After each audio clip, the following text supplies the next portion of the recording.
Across the country tonight, hundreds of thousands of Americans who are out of work will be going to bed, lying awake, wondering how to put food on the table and take care of themselves and their families, how to pay the mortgage or the rent, now that they're not only unemployed, but their unemployment benefits have been unexpectedly cut. Paying unemployment benefits isn't just a nice thing to do. It's one of the single most economically stimulative things that government can spend money on. And with a horribly high unemployment rate and an economy still in need of stimulus and a lot of people and families in desperate need right now, keeping unemployment benefits going is a no-brainer. Democrats have pledged to extend unemployment benefits. Even top Republicans have pledged that their party is in favor of extending unemployment benefits. But it turns out they're really not. Republican Senator Jim Bunning single-handedly stopped the extension of unemployment benefits last month, at one point yelling on the floor of the Senate, "Tough," that ends in it and starts with shh. Now unemployment benefits are being blocked by another single Republican senator. It's Tom Coburn of Oklahoma. For close to 3 weeks now, Mr. Coburn has objected to the Senate passing an extension of unemployment benefits. And he has done so on the ostensibly principled basis that these benefits are not explicitly paid for. I'm going to stand up every time. We must pay for it rather than charge it to our children. We must pay for it rather than charge it to our children. That is the hill that Senator Coburn is planting his flag on right now. Yesterday, he told the Hill newspaper that he would object not just to unemployment benefits, but to every future spending measure that isn't, in his words, paid for, which is neat and which would be totally principled if it were not for Senator Coburn's history of voting for plenty of things that aren't paid for. In 2005, for example, Mr. Coburn had no problem voting in favor of an emergency war supplemental bill that directed $82 billion unpaid-for dollars toward the ongoing wars in Iraq and Afghanistan. Perhaps sensing the hypocrisy in that, Senator Coburn has more recently tried to explain away that vote by saying, well, he was new to the Senate then, at that time. Well, I think it was the first year I was here. But go look at who hadn't. I've not voted for 1 cent because it wasn't paid for. I've not voted for 1 cent. Not voted for 1 cent, except for that other one he voted for.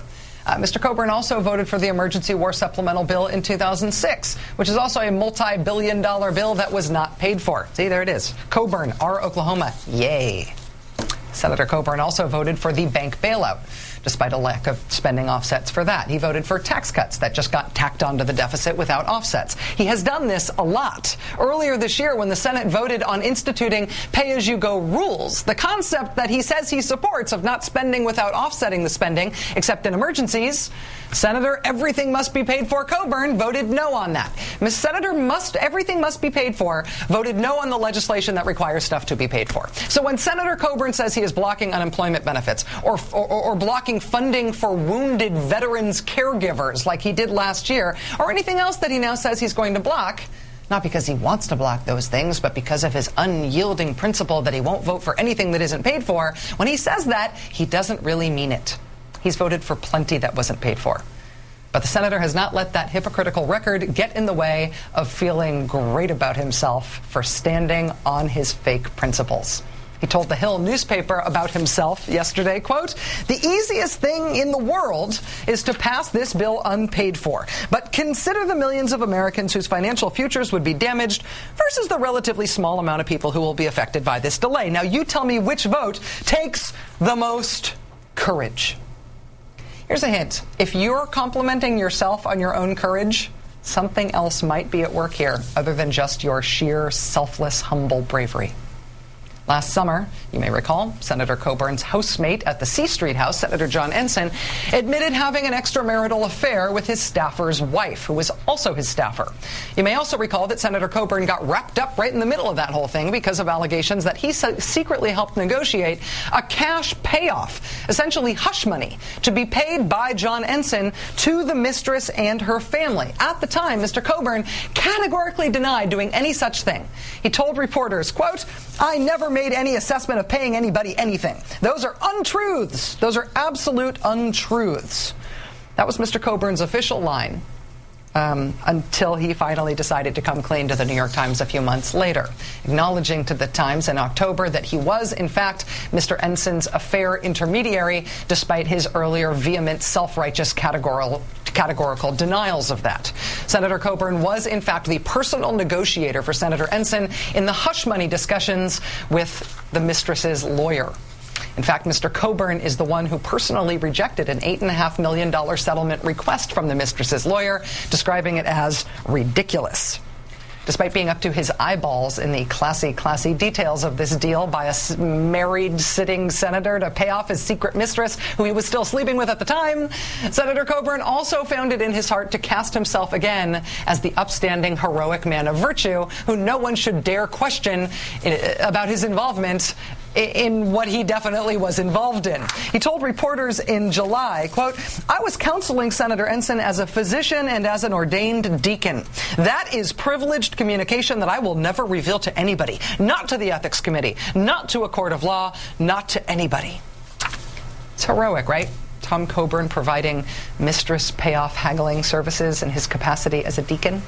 In his capacity as a physician, Tom Coburn providing obstetrical and gynecological advice to Senator John Ensign, bravely refusing to disclose anything about those conversations. Actually, Senator Coburn about-faced on that, too. He happily told the New York Times how stupid John Ensign had been and how Senator Ensign's judgment had been impaired by his arrogance. So much for never disclosing anything to anybody. Totally regardless of the Ensign affair, Mr. Coburn's time living at C Street has also put him at the center of an ethics and IRS complaint concerning that house. It alleges that C Street residents, like Senator Coburn, have been receiving way below market value, subsidized rent for a long time now. Instead of paying about $4,000 a month, which seems to be the going rate for the kinds of digs and kinds of services that C Street residents receive, they've only reportedly been paying $950 a month. A spokesman for Senator Coburn confirming to us that he pays not much more than $10,000 per year, which would be about $833 per month.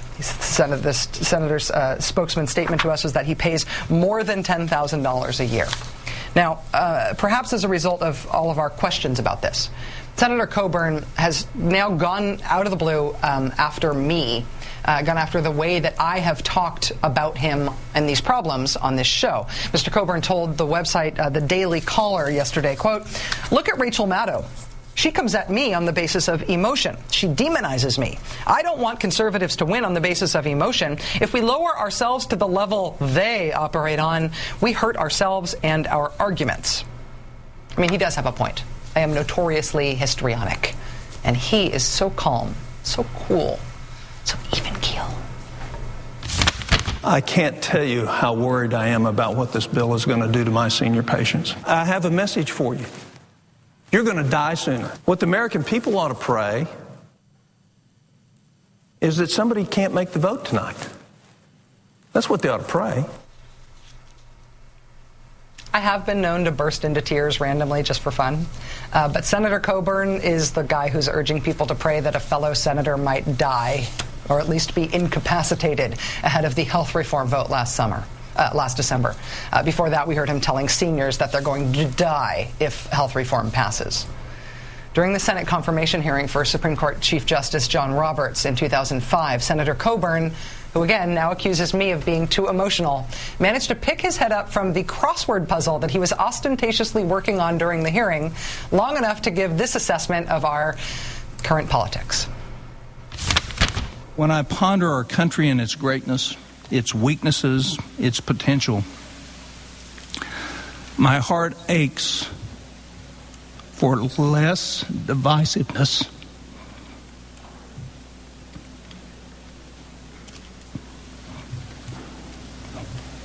less polarization, less finger pointing, less bitterness, less mindless partisanship, which at times sounds almost hateful to the ear of Americans.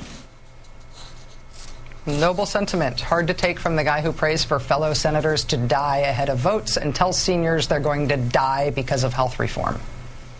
Senator, I understand you are an emotional guy. I don't begrudge you that. I actually sort of admire that. But I think you might be projecting here. I don't feel at all emotional about you.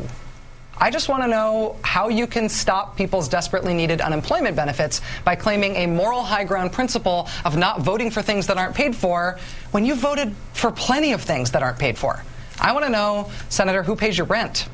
If you just live in this humble one bedroom and one bathroom, I want to know what room you were sitting in at C Street when you were John Ensign's financial negotiator for secretly paying off his mistress. It's not personal, Senator. I feel no emotion about it. I am reporting on your record, and this is what that feels like.